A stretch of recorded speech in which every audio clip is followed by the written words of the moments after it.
Welcome back. The Army has a field manual in the works for its multi-domain operations warfighting concept. That new doctrine should be out in summer of next year. It'll be top of mind for Army Futures Command. Brad Bowman is Senior Director for the Center on Military and Political Power at the Foundation for the Defense of Democracies. He's writing about the Army Futures Command for Defense News. Brad, welcome. Thanks for coming back on the program. What are the big challenges that Army Futures Command is up against? Are they legacy challenges or are they unique to this new command? Yes and yes. The challenges the Army Futures Command confronts really are a microcosm, I would say, of what the entire Department of Defense confronts. The United States is in an intense military competition with China and Russia. This is not theoretical or academic. It's a real-world competition that's going to determine whether the United States has the means to deter and defeat authoritarian aggression.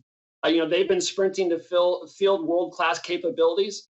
For too long, the United States has delayed modernizing our own forces. As a result, U.S. military supremacy has eroded.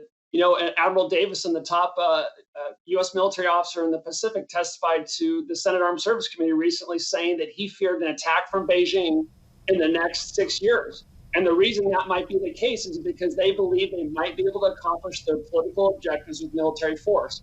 And so if we want to deter and, if necessary, defeat that, we have to field those modern capabilities ourselves. So the good news to fielding those capabilities in the piece that you wrote is this: AFC appears to have learned the right lessons, says major acquisition programs that previously took up to 14 years to field are now on track to take only 4 years.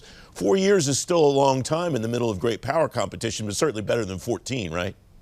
That's right. We don't want to count chickens before they hatch, but there are some early signs that the Army Futures Command has learned the tough lessons associated with failures like future combat systems, like the Comanche, like the Crusader systems that were all acquisition failures. The Army has designed and prototyped a short-range air defense capability within 18 months. They're going to have the first maneuver battalion fielded within the year. One of the cross-functional teams wrote a requirement for a mounted assured position navigation and timing system, prototyped it, and then equipped initial units with it in 18 months.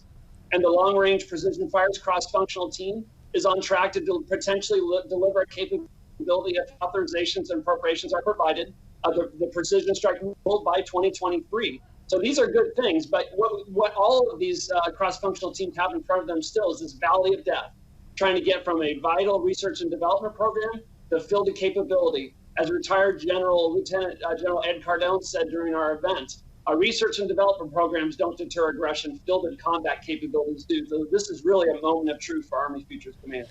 General Cardone used a very nice euphemism for the old Army phrase, warheads on foreheads, getting the stuff into the field.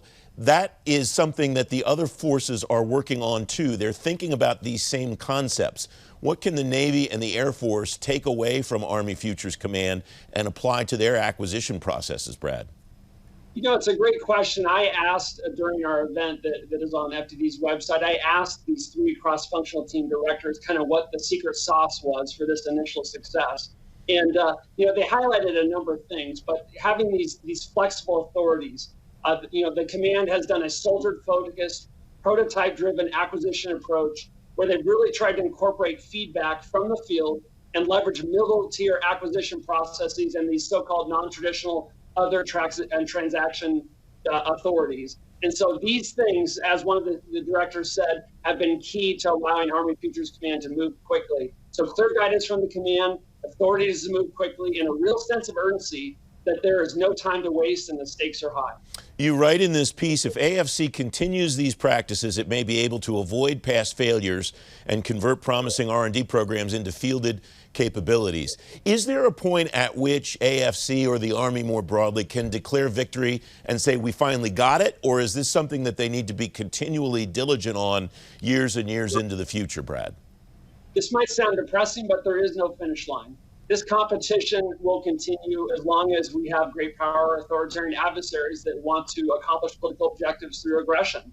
So once this first batch of weapons capabilities are delivered to the field, Lord willing, as soon as possible, they got to start thinking about what comes next. This is a competition that does not end. as long as we want to protect our freedom and security. What would you watch moving forward? Will it just be to see whether AFC stays on this same track and continues to do business in the same way, or are there other issues here that you'll pay attention to, Brad? The number one thing I'm going to watch in the next few months, frankly, is what kind of budget the administration proposes and Congress provides to all of DoD, including the Army. You know, I fear that they're going to do a flat or reduced defense budget. That's going to force tough decisions within DoD, across the services, and within Army Futures Command. And if we can get this right, if we can provide DoD and the Army sufficient budgets in the next 3 to 5 years, we can field capabilities that our forces will be using for the next 20 to 30 years. If we get this wrong, I fear Admiral Davidson might be right about potential aggression in the Taiwan Strait and other places, South China Sea, Baltics, and even on the Korean Peninsula. We got to get this right. Very quickly, less than 30 seconds left.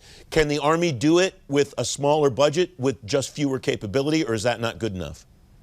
I encourage your listeners, look at what happened in the 2017 readiness crisis. We failed to provide the Army and the services more broadly sufficient funding to simultaneously conduct current operations, maintain readiness, and modernize the force. If we make that mistake again, we're going to put ourselves right back in a readiness crisis, and the stakes might be higher this time. Brad, thanks very much for joining me. Thank you.